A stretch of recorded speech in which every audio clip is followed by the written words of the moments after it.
Good morning, everyone. My name is Michael Romine, and this is Houston Grass and the Houston Grass Podcast. We are here, I believe, the second to last day of July, and it's wet outside.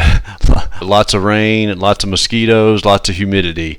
This time last year we couldn't beg, borrow, or steal for the rain, and now I think we have had it almost a week straight last week, and we've been shut down cutting grass for about a week and a half now because the farm is just too wet to get the equipment in the fields to harvest it. We've had sunshine the last 2 or 3 days and anticipating getting back to it here in a day or two, but it is wet. And we had the Hurricane Beryl, I guess 2 weeks before that, and that was a lot of rain. So we have certainly met our moisture requirements for a while around here, and those things take a toll on grass for sure. Grass isn't meant to stay wet all the time. It can change things about it, and it helps in some regards, and it can bring about issues in some others. So anyway, we're still expecting to get back to it and get back to churning out our regular super high quality grass from our farm in Bay City, and I think that by the end of this week we'll be back to doing what it is we know how to do well. So I do want to talk about the effects of Hurricane Beryl and then the additional week of rain after that. I guess the number one phone call that we're getting right now is the usual summer phone call. I say the usual. Chinch bugs can be an issue in the summertime. When it's hot and dry like last summer, that was the phone call we got. Now it's fungus. Everybody's got a gray leaf spot is really rampant, especially in the shadier areas. Gray leaf spot is the fungus that the grass gets. We talk about it all the time, and we've got pictures of it on our site. But basically, if you look at a blade of grass, the way it starts is with little dots of brown that are probably no bigger than the end of a pin on it, and then left untreated, that moves into the whole blade of grass, turning brown and just kind of decaying away. So it can be a little yellowing effect. I had a friend of mine call yesterday and asked why his yard was consistently yellow across most of it, and a lot of that is all this rain washes all of the nutrients out of the soil. All your fertilizer that was there has probably washed through the soil, and the grass just doesn't. There is such thing as too much of a good thing, and too much rain can bring that about. So another thing, if it's kind of the splotchy yellow, that can be summer patch. It's basically the same kind of fungus as brown patch, but it appears this time of year, and the patterns aren't the perfect circular patterns that you usually get with brown patch, but the effects kind of look the same. All of these can be treated with Heritage G, and they absolutely should be. Heritage G is the fungicide that we sell, or you can get your hands on Amazon and a lot of other places. You're not going to find it in like the big box stores, though.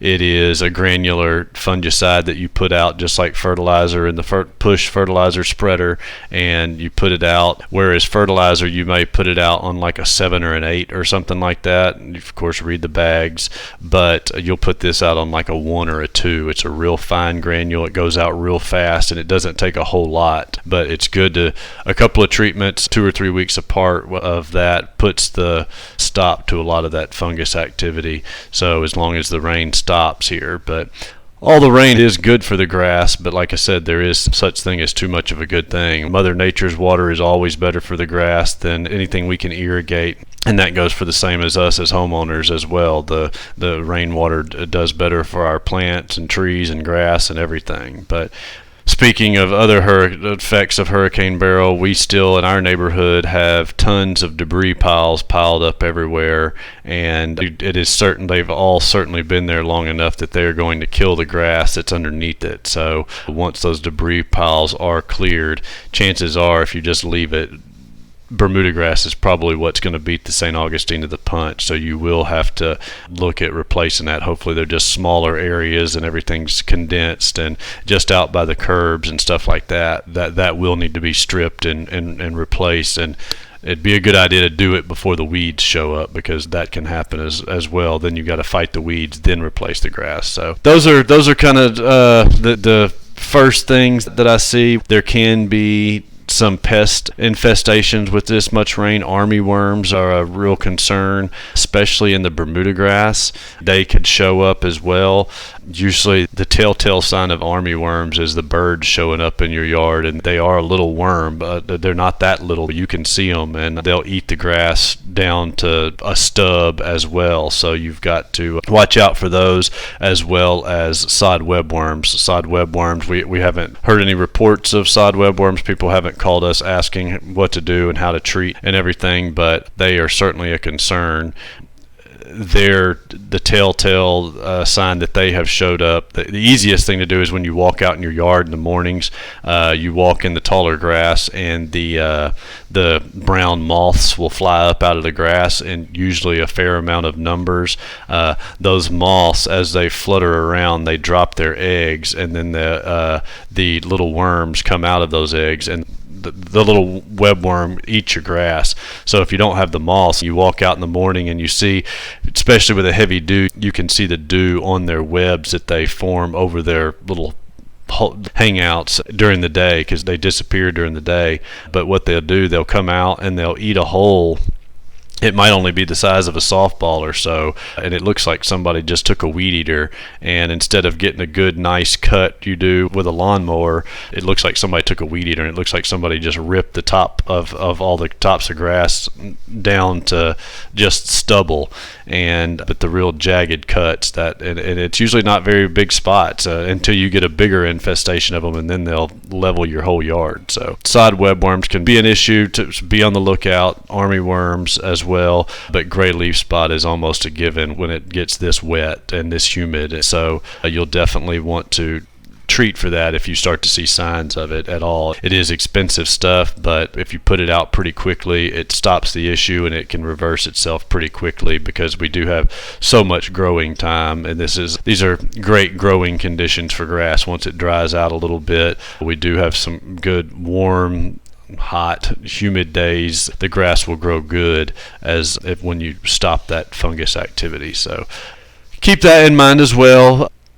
Fall season is, believe it or not, around the corner. I read an article yesterday that said the next 2 or 3 weeks of August, I guess, are the hottest weeks of the year here along the greater Houston area here. So hopefully we can get past those and start looking forward to fall here.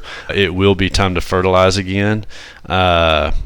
The fall special, the NitroFall fall special in a brown bag, will be the fertilizer of choice for that time of year.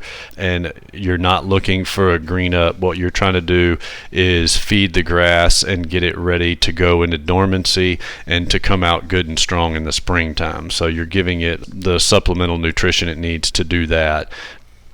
September is probably a little early for that. I would say late September and any time in October is probably the best time to put that out, and follow the directions on the bag. It's just like the other the super turf that you'll put out in the summer, and then the either Imperial or the Imperial with the weed killers in it that you'll put out in the springtime. They both all come in a 40-pound bag. It is important that is one of the real important feedings that you do, even though, again, you're not looking for a green up, but you're wanting to give that, especially after all the nutrition's been washed out of it with this rain here. It would be a good idea to do that fall feeding for sure. So other than that, I would say you keep up the mowings and whatnot. I know it's been wet, and I've talked to a lot of people that haven't been able to mow for a couple of weeks because of all the rain. The grass is super tall.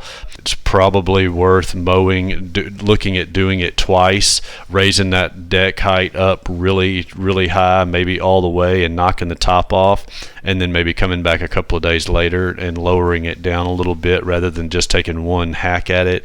Regardless, you're going to need to get all that dead material out of there. You don't want to leave all that thatch laying there. It's just too much. It'll pile up so bad right now. If you mowed, the thatch would kill the grass underneath it. So you'll definitely want to get all that dead material out of there.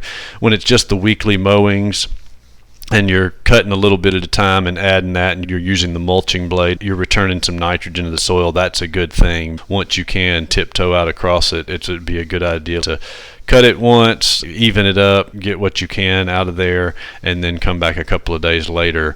And of course, normally we tell people to water right after you mow, especially in the summertime. That is not necessary right now. You're trying to get that soil to dry out, and there's not many plants out there that like to stay wet all the time, and grass is certainly one of those. And that's why drainage is so important, because you want to get those in our fields and in your yards as well. You want to get that water out of there and off that grass as soon as possible. Standing water is really detrimental to grass. So not only for the mosquitoes' sake, you don't want standing water, but it's just not good for most plants, including grass too. So it is important to get its feet dry. So that is kind of all I can think of here today. We are hoping to get back to selling grass here as soon as we dry out. We are at Mother Nature's mercy, though. Our business revolves around Mother Nature. When it's raining, we don't have a lot going on. There are lots of people looking for grass. People that are fixing where the trees fell and stuff like that are showing up. A lot of people are calling us and asking us questions about the funguses and stuff. So if you need some Heritage G, give us a call. If you need a little advice, give us a call about that. But we're hoping to get back to turning out our high quality grass here in the next couple of days, and I'd love to hear from you if you've got questions or have sod needs. Thank you for listening.